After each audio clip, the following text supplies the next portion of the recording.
یکی از جای مورد علاقه من توی شمال منطقه آذر بندرانزلیه.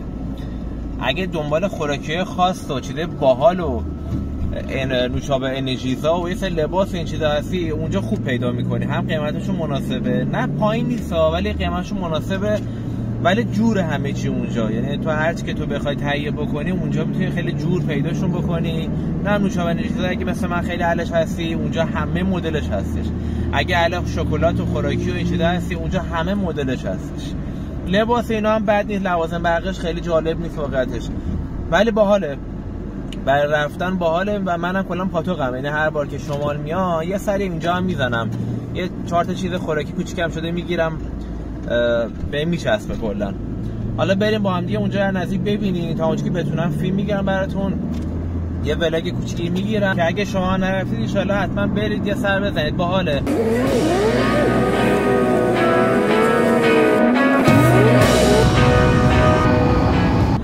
فقط یادتون باشه تعطیلات خیلی شلوغ میشه. حالا الان بازم جلوتر میریم فیلم میگیم، نمیدونم الان چه جوریه، شلوغ هست یا نه. آخر سالم دیگه الان ببین، الان من تاریخ 36 دارم میرم اون سمت، نمیدونم الان شلوغ هست یا نه، چون شنبه تعطیلی خورده، خیلی از شلوغی اون برای خبر ندارم، ولی امیدوارم که به ترافیک اونجا نخورم. ولی روزای خلوتش اگه برید راحت تره توی خرید کردن، شلوغش واقعا سخته.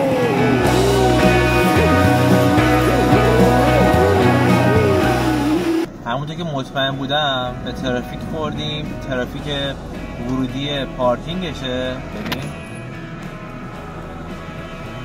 و تازه به نظر من خیلی خلوت و الان روزه عالیشه، چون ترافیکاش انقدر اینجا زیاد میشه که تا شاید بگم 500 متر 1 کیلومتر ورتر ادامه دار میشه ترافیکش. ولی خب الان بازم قابل تحمله.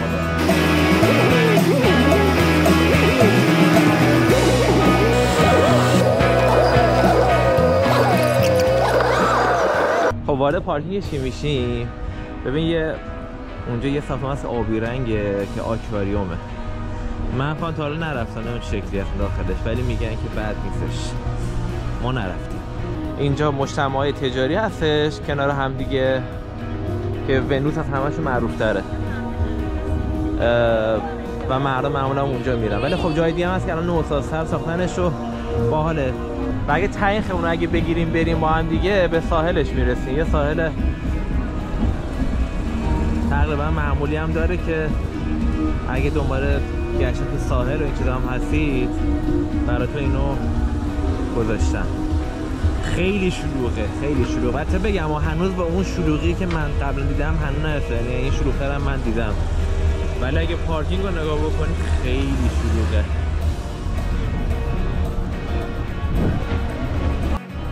خب اول بیام یه سر ساحلش رو ببینیم، بعد حالا تا اونجا که بتونیم میریم از ساختمان مختلفش یه فیلم هم میگیریم توشو ببینید و بهتون میگم که حالا کجاها چه اصلا بهتره. یعنی فقط شلوغی نبود. امروز 30 شهریوره و قلقل است. خب تو ساحلش که بیاید، تو ابر چقدر قشنگه خودش. توی ساحلش که بیاید کافی شاپ و آلاچیق و رستوران و وسیله بازی بچه ها همه چی پیدا میشه اینجا. یه سری جا هم هستش که غرفه‌ای ساختن، این چیزا سنتی میفروشن، باحاله، قیمتشون مناسب معمولا. این هم ساحل قشنگ بنزلی. امروز هم هوا بی‌نظیره، واقعا خیلی خنک هوا، نه سرد نه گرم، ملس و باحاله. اگه تو فیلم مشخص باشه که فکر کنم مشخصم، چون من تا اون ته دیگه نمیخوام برم. همه نوع وسیله بازی اونجا گذاشتن، از این قایق موتوری و شاتل و هر چی که فکرشو بکنه اونجا هستش. ولی الان فکر کنم چون هوا یکم طوفانی طور شده یکم واسه هیچ کدوم دریا نمیرن امروز. حالا این قضیه تفریحات بیرونشه، ولی بریم پاساژا رو یه نشون بدیم. قدیمی ترین پاساژی که اینجا وجود داره همین ونوسه که چند تا دهنه هم داره و معمولا کسایی که اینجا رو میشناسن اولین جایی که میان برای خرید کردن همین ونوسه. خیلی هم بزرگه، توش هر چیزی که فکرشو بکن پیدا میشه. ولی خب بازم میگم یه سری چیزا اینجا کلا ارزش خرید نداره، یه سری چیزا هم خیلی ارزش خرید داره. ولی کلا مفرح و باحاله. به قول اون فان دیگه، برای گشتن ارزش دادن بیادش.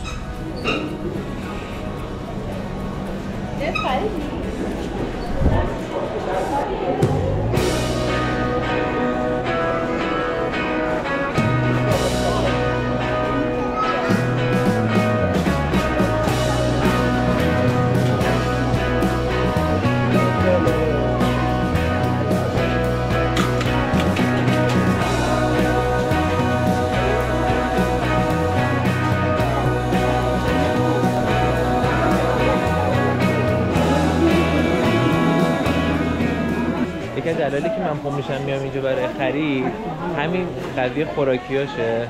ببین یعنی اینجا هر چیزی که تو بخوای مغازه‌اش موجوده، هر نوع مدلی که بخوای اینجا برات گذاشتن.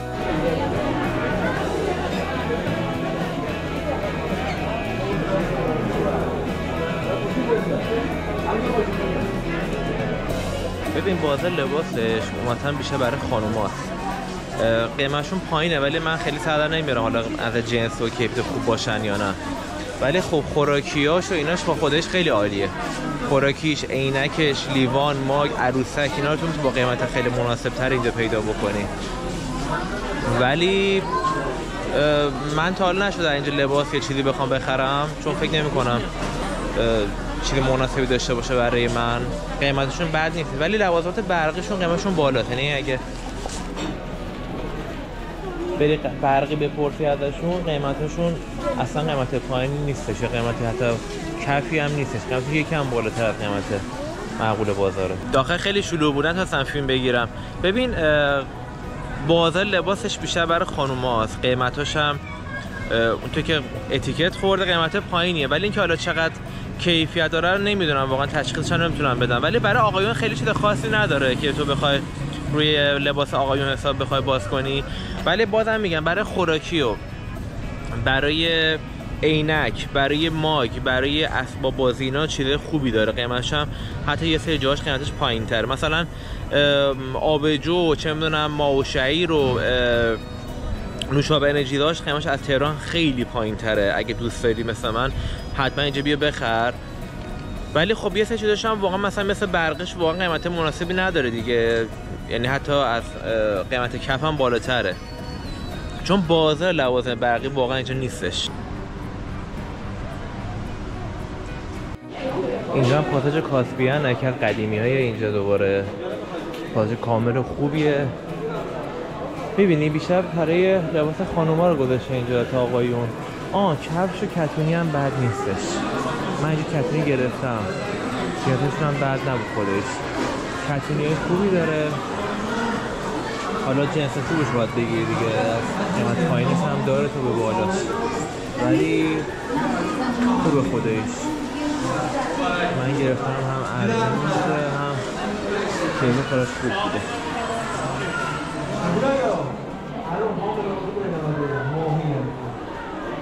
ولی لوازم برقی واقعا نیستم اینجا، یعنی نه میارزه که اینجا بخوای با خود تهران ببری یا شاید دیگه بخوای ببری، نه قیمت مناسب تری داره که بگیم بخاطر قیمتش دارم اینجا میام. ببین همه چی هم گذاشتم، همه چی هم دارن، اسپیکر بگیر تا خورتما لوازم برقی دیگه.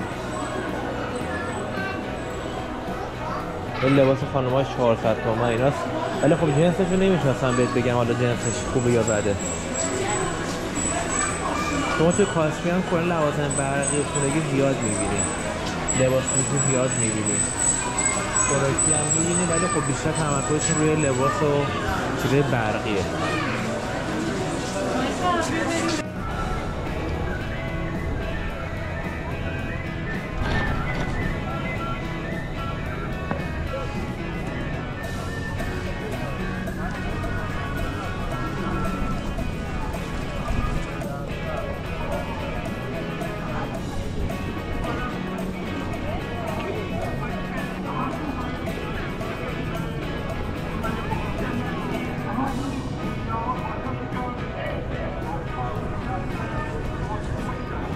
این برم همیشه یه بازار محلی داره، فقط نمیدونم اینجا الان برم کپی رایت میخوره یا نمیخوره.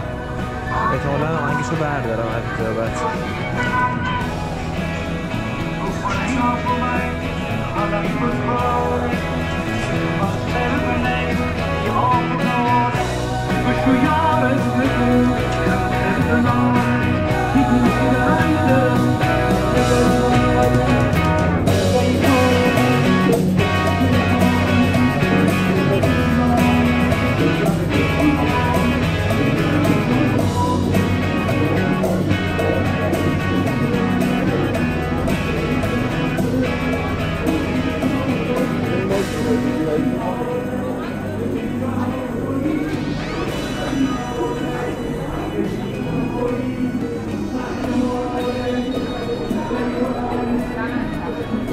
اینجا هم پاساژ هپی مارت لوکسشه دیگه، جوری جنس لوکس اینجا میشه پیدا کرد. کاره بعدی هم واقعا نداره، خودشون با خیلی